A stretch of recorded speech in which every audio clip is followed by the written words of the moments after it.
everybody, today we're going to discuss legal abuse syndrome. The first slide talk about understanding legal abuse syndrome. This is basically an overview of trauma caused by misuse of the legal system. What is legal abuse system? This is a form of psychological trauma triggered by prolonged legal battles. This is a term coined by Dr. Karin Huffer. She wrote a book called Legal Abuse Syndrome. I think you can find like an Amazon or just type it in Google and you can find it. Basically, she talks about the symptoms that may develop, the prolonged trauma people go through. And I believe I remember correctly, she gives you ways to deal with it. I was told myself that I have PTSD and anxiety, and I believe it's legal abuse syndrome because of the symptoms I have. Specifically, chronic pain, and avoiding different situations that remind me of the trauma that I experienced with dealing with the court system. Also, insomnia, and also I have issues with getting physically triggered by these things. Like at one point it was so bad that I would physically get sick. Thinking about those that caused my family any harm. Fortunately, that has gotten a lot better though, and I don't have that particular issue per se.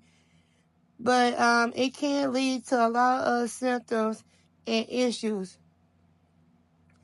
Symptoms include flashbacks, chronic pain, anxiety, panic attack, emotional numbness, and sleep disturbances, some of which I deal with on a daily basis. I have flashbacks sometimes, but my main issues like the chronic pain and the insomnia, and anxiety. I always feel this need like I'm in crisis mode. Although it's not as bad. Some days it's not as bad as other days, but you feel like you're in crisis mode, like you're on edge, or some days you might feel dread out of nowhere. How does this happen? It occurs when individuals are repeatedly harmed by unjust legal process, include the denial of rights, lack of due process, or systematic bias, which I have suffered all three. My rights got denied several times. I had to watch my sister's rights get denied several times. All of us get denied due process. And the outright bias was so blatantly, it was ridiculous how obvious it was. They didn't even try to hide their bias. They just did it out in the open like it wasn't a big deal. And then dared you to complain or say anything about it.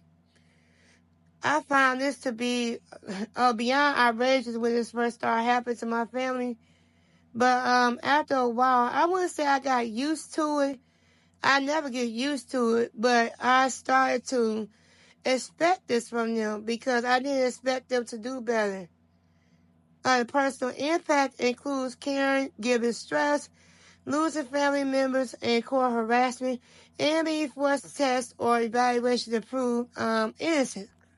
I went through all that as I discussed in some of my videos. I have dealt with caregiver stress for like 20 years now. I've lost my family members, like my mom, my dad, my brother, like a 4-year time span. And I was forced to take tests against my will, basically to show that I was not on drugs, I was not an alcoholic, and I was not violent. They went to court and made these false accusations against me. It's sort of like when somebody swats somebody's house and they call the police for no reason and lie on them, and then that could lead to all sorts of trouble, depending on the police you're dealing with and depending on the situation and depending on what they told the cops. Kind of similar situation they put me in. They went to the court and then lied on me, and I ended up having to go through all these humiliating tests, which right now, even talking about it, stresses me out, but I had to deal with that nonsense, which made no sense. Yeah, so anyway, like that's the best comparison I could think of.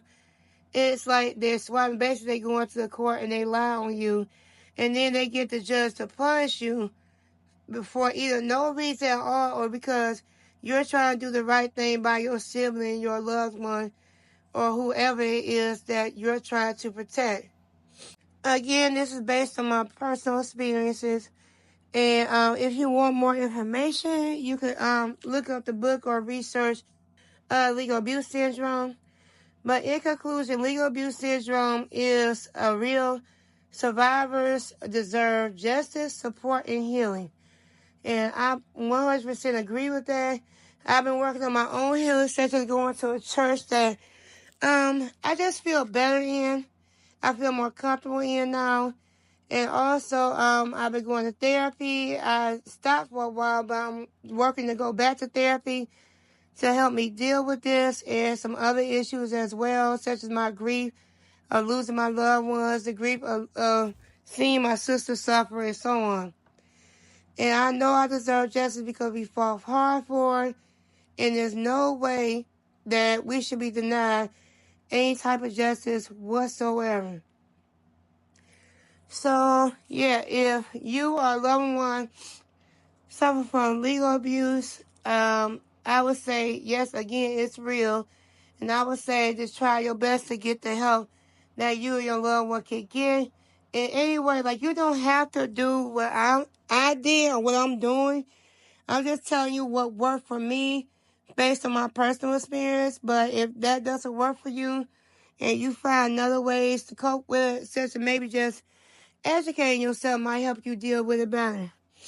Or whatever works for you that helps you to, to properly cope with legal abuse syndrome, anxiety, or any other issue that you might be dealing with as a result of the abuse from probate court system, then please make sure you do that and make sure you take care of yourself, which is something I'm trying to practice what I preach, because years I did not take care of myself. I was just looking out for other people, but now I'm working to take care of myself and to manage this legal abuse syndrome that I'm dealing with. And hopefully I won't have to continue to deal with it. It will just be something in the past soon. And hopefully this whole nightmare of dealing with this probate court will be something in the past. And they be exposed, held accountable for their actions. Oh, and I also forgot to mention another way I cope with was starting the nonprofit Eyes on Probate Action Against Abuse, which basically is a court monitor program that basically finds out whatever court officers are doing wrong, and then tell proper authorities, tell the news, try and make changes in the probate court system by asking to have laws changed, asking to have new laws implemented, asking to have other laws taken off that's not helpful. So I find taking action like that also helped me to cope with the trauma and the years of abuse. But again, do what works for you, and I wish you all the best and blessings.